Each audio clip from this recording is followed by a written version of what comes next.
Welcome everyone, hope you're doing well. Today we're going to be taking a look at a little bit of an older release. This is the ExactRail Platinum Series PC&F beer car in the Tropicana 1991 repaint scheme. These models delivered in June of 2023 and I picked them up in March of 2024, so it's been a little bit, but I wanted to show them off since I didn't see too many videos out there on these cars. I wanted to give you another perspective in case you're picking these up either from Scaletrains in a different paint scheme or even these, or picking up this car at a train show and just wanted to see what it's like beforehand. So we'll take a good look at these cars. Do me a favor, as always, subscribe if you're new, or if you find yourself coming back anyways, really appreciate it. Thank you very much in advance. Like the video if you enjoyed, or if this helped out at all, and drop me a comment. But let's go ahead and get right into it. While I'm a little zoomed out here, I'll go ahead and show you the box just for reference. You can see on the ends here, it shows the label. I have 11 of the 12 cars in this release, so the -2 stands for the second in this series, and I have all the way up through 12, but not number 1. Here's that front, nice viewing window. Nothing much on the other side. The sides of the boxes are pretty plain. These do come stock with KD couplers, so you'll see that marked on the box here. And here's a little bit about ExactRail on the rear. And you can check out their website, which now redirects over to Scaletrains. Let's go ahead and get these unboxed and start taking a look. All right, for unboxing and demonstration purposes, we'll stick with this second car in the set, number 2671. All of the cars are exactly the same, except for their road number. Nice hard plastic on top, followed by soft plastic here. You can already see that incredible underbody detail. Then we've got the car. There is no paper documentation in the box. Here's a quick 360 for you before we dive into all the details. Little information on this car. The retail price is $55, but I picked these up because Scaletrains was having a sale, and because Scaletrains owns ExactRail now, their products are listed on the Scaletrains website, so I went ahead and bought them for $27.50. They were 50% off, so I thought it was a really good deal, and I picked out a whole bunch of them, as you saw. All right, let's take a closer look at some of the details here. You'll notice right away this bright orange color scheme with the 1991 version of the Tropicana logo there. The only thing that changes between the 11 cars I have is the number located just there. We've got a lot of printing in green across the entire side of the car here, which is legible in person, looks really good. This whole detail around the door is separately applied plastic pieces. There's no metal on there. Also, the ladder on the side here is also separately applied plastic, as are the door rails, as you can see going across the side of the car here. More markings right over here that are legible in person, as well as the black and white tag there, also legible in person. Same detail on the side with the plastic ladders. We have some very nice rib detail, and you can also see rivets across the entire model as well. Looking at the non-brake wheel end here, you can see we have the road markings up here in the top right corner, as well as our first separately applied metal pieces. This platform here, as well as the uncoupling lever, are etched metal and metal wire, respectively. We have more plastic ladders on the side and the KD couplers factory installed, as well as the brake hose here with a silver tipped end as well. I'm going to show you the other side just for consistency here. Very similar levels of detail to show you the wide shot, which we have here. Same door detail here to show you nice and close. There's more detail here on the road number and those markings there near the trucks. Finally, we'll take a look at the brake wheel end. Pretty much the exact same as the other side, with the addition of the plastic brake wheel and brake chain on the end. Same markings, which look really good on the side, very crisp detail. And before we take a look at the underbody, which everybody knows is just absolutely fantastic from what you can see so far, here's a quick look at the roof of the car and that ribbing detail across the top. Looks really good, nice and embossed in person. You can see those separately applied plastic pieces around the door sticking out, as well as the ribs on the side of the car. But moving on to the underbody of this car, I'll just show you from the side here, just so you can get a look of what it would look like at eye level on a layout.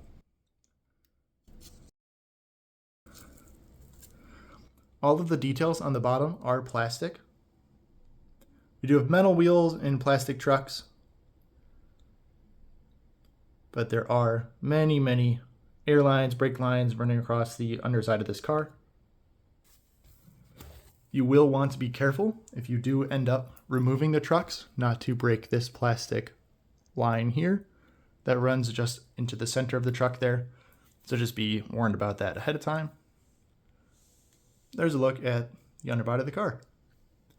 From what I've seen, every single PC&F beer car appears to be the exact same from the ExactRail run from 2023, just with different road names and paint schemes on them. The Scaletrains website has the actual product photos of those ExactRail cars.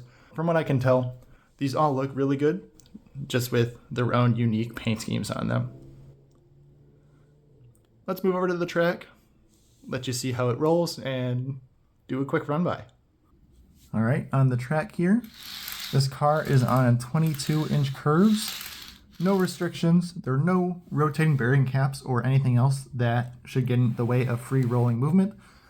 And this car rolls very, very nicely with just a slight push on these curves. It also runs well on 18-inch curves, although it is not recommended. 22-inch is probably the sweet spot, both visually and just performance-wise on these cars. And on performance while we're here, all the couplers were at a good height on the 11 cars I had, as well as every single wheel set was in gauge. Took a little bit to measure those, but they all seem pretty good. Nice metal wheels on them, and KD couplers again from the factory. Additionally, there's no body wobble. You can tap this car and it pops right back up, even on a straight here. I have it on a curve as an example, but very sturdy, well-balanced cars.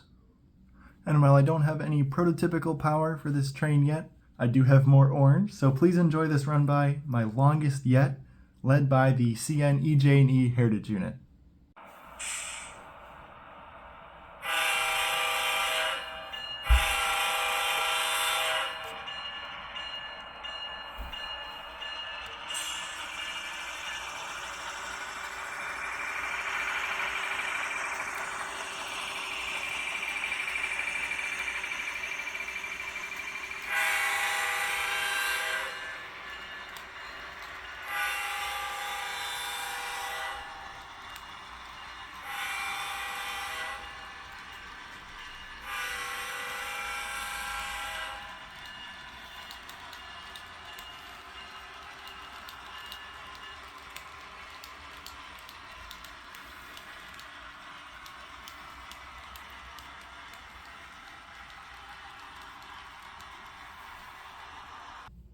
I hope you enjoyed that all orange run by, one of my favorites so far.